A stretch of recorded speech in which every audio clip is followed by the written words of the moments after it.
चलिए इस बीच एक बड़ी खबर आपको बता दें, उमेश पाल हत्याकांड से जुड़ी बड़ी खबर। लखनऊ से आगे निकला अशरफ का काफिला। अशरफ को प्रयागराज लेकर आ रही है यूपी पुलिस। अशरफ के काफिले के पीछे न्यूज इंडिया की टीम।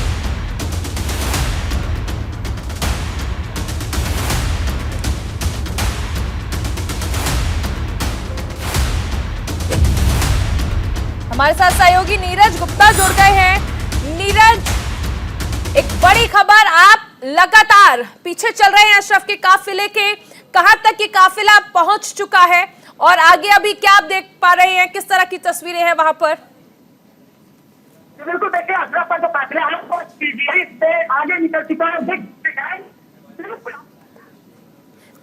बिल्कुल हमारे ठीक आगे जो अशरफ की प्रिजन वैन है वो जा रही है और इस प्रिजन वैन के आगे जो सुरक्षा कर्मी है वो लगातार चल रहे हैं। और इस बार कहीं भी ये प्रिजन वैन रोकी नहीं जा रही है, सिर्फ उसी जगह रोकी जा रही है जहां पर पेट्रोल लेना है या फिर जो टोल प्लाजा है, यानी कि लगातार ये गाड़ी चल रही है। और ये जो वाहन है ये जो नैनी जेल पहुंचेगा करीब 6 बजे। आप देखिए हमारे आगे जो प्रिजन वैन है, इसी प्रिजन वैन में अशरफ बैठा हुआ है और कल अब इसे कोर्ट में पेश किया जाएगा, क्योंकि आज पहुंचते पहुंचते 6 बज जाएगा। और पिछली बार की तरह यानी उसी वक्त ये काफिला प्रयागराज पहुंचेगा जिस तरह से आज से 16 दिन पहले अशरफ का काफिला बरेली से पहुंचा था। बरेली जेल से लेकर प्रयागराज की ओर रवाना हो रही है और इस समय पीजीआई इलाके से अशरफ का यह काफिला गुजर रहा है। देखिए ये तस्वीरें देखिए, न्यूज इंडिया लगातार अशरफ के काफिले के पीछे है। दूसरी तरफ अतीक अहमद का भी काफिला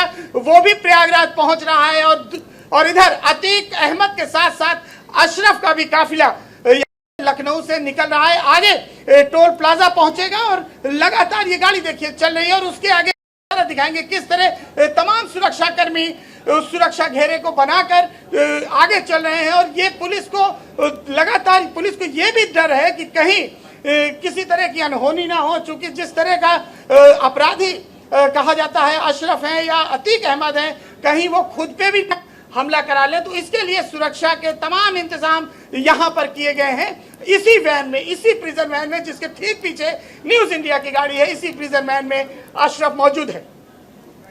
बिल्कुल नीरज, अभी यहाँ से प्रयागराज लेकर जाया जा रहा है अशरफ को और अशरफ के खिलाफ भी हमने देखा था कि किस तरह से वारंट जो है वो जारी किया गया था। लेकिन ये भी कहा जा रहा है कि जब कोर्ट में इन्हें पेश किया जाएगा तो उमेश पाल हत्याकांड से जुड़े जो मामले हैं उसकी पूछताछ के लिए इनकी रिमांड मांगी जाएगी।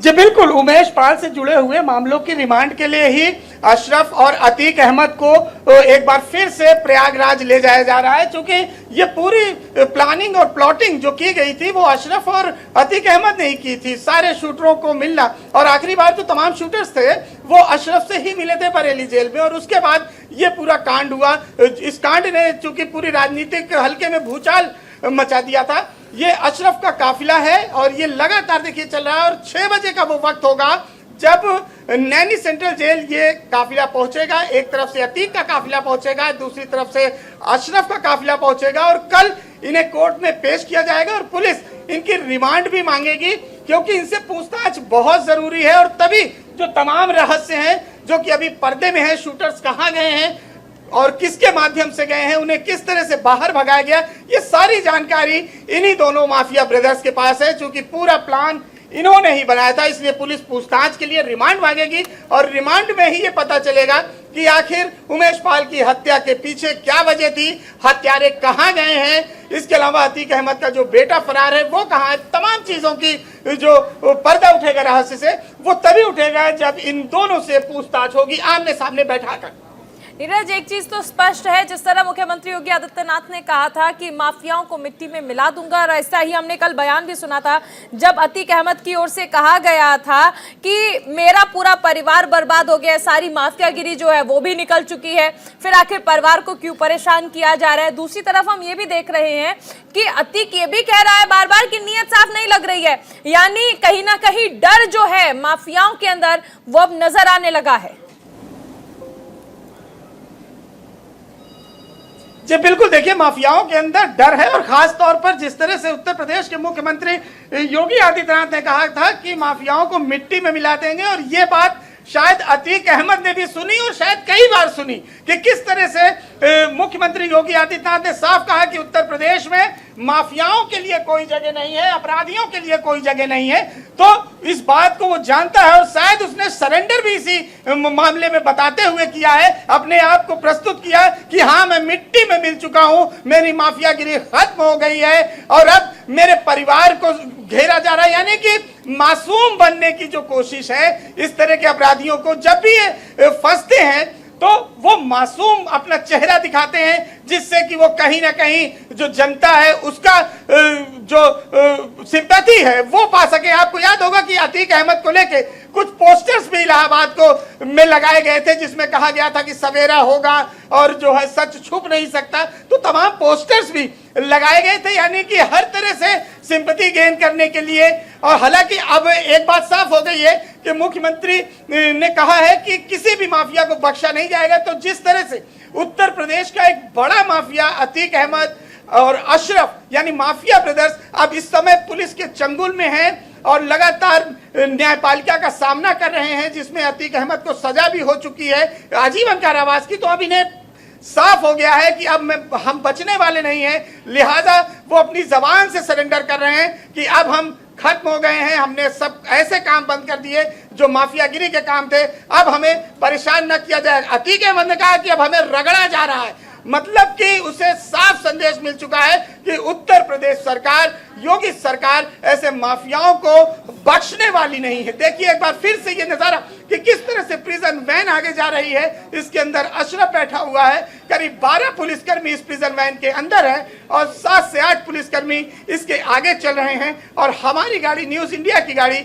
जस्ट इसी के पीछे चल रही है और इसी गाड़ी में अशरफ बैठा हुआ है।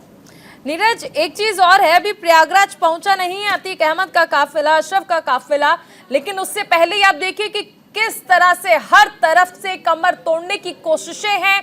आप देखिए कि ईडी ने 13 ठिकानों पर छापेमारी की, इसके साथ ही इनकम टैक्स विभाग की ओर से भी छापेमारी की गई।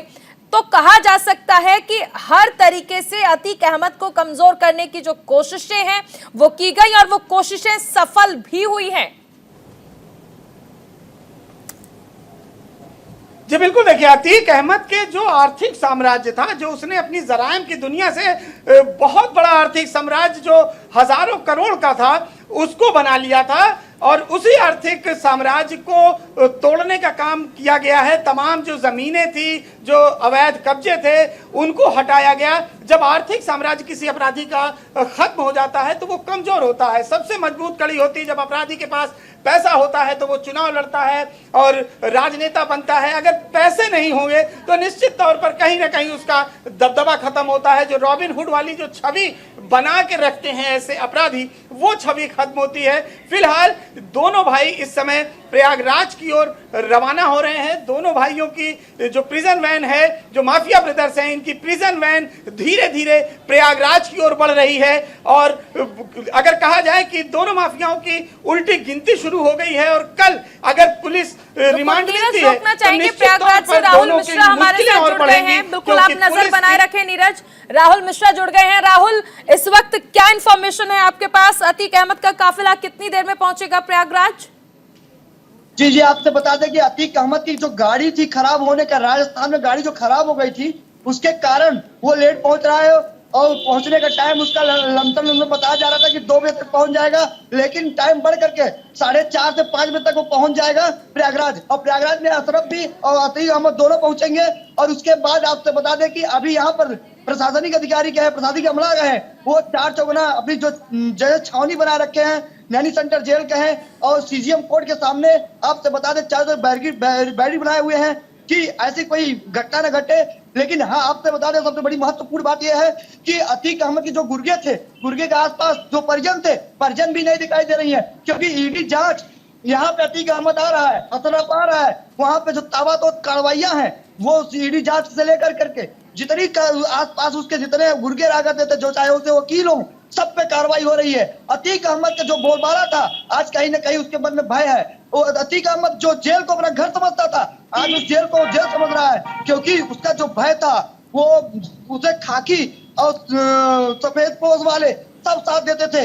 आज कोई साथ देने वाला नहीं है, क्योंकि सरकार जो है एक्टिव है। सरकार की जो महत्वाकांक्षाएं है, सरकार जो चाहती है कि गुंडा माफिया सब अंदर हो, वही अंदर होते दिखाई दे रहे हैं। आज अतीक अहमद ये जो भय है उसके दिल में, अशरफ के दिल में जो भय है, भय क्या है कि परिजनों के ऊपर भी कार्रवाई हो रही है। गाड़ी 1300 किलोमीटर दूर लेके आती है, इसके पीछे कहीं न कहीं कुछ कारण है, वही वो भय खा रहा है, उसी का भय ले बैठा हुआ है। और यहाँ पे बता दें, उमेश पाल जो परिजन है, उनके घर वाले, वो अतीक अहमद की जो सरकार है फांसी लगे, सिर्फ फांसी होनी चाहिए, क्योंकि पता नहीं कितने माँ, कितने बहनों, कितनी औरतों को, कितने भाइयों से बहन अतीक अहमद ने छीन रखा था। आज बिल्कुल, देखिए अतीक खुद ये बात कह चुके हैं कि माफियागिरी तो खत्म ही कर दी है। राहुल, चलिए बहुत शुक्रिया इस तमाम जानकारी के लिए। इसी के साथ इस बुलेटिन में फिलहाल इतना ही। बने रहिए न्यूज इंडिया के साथ।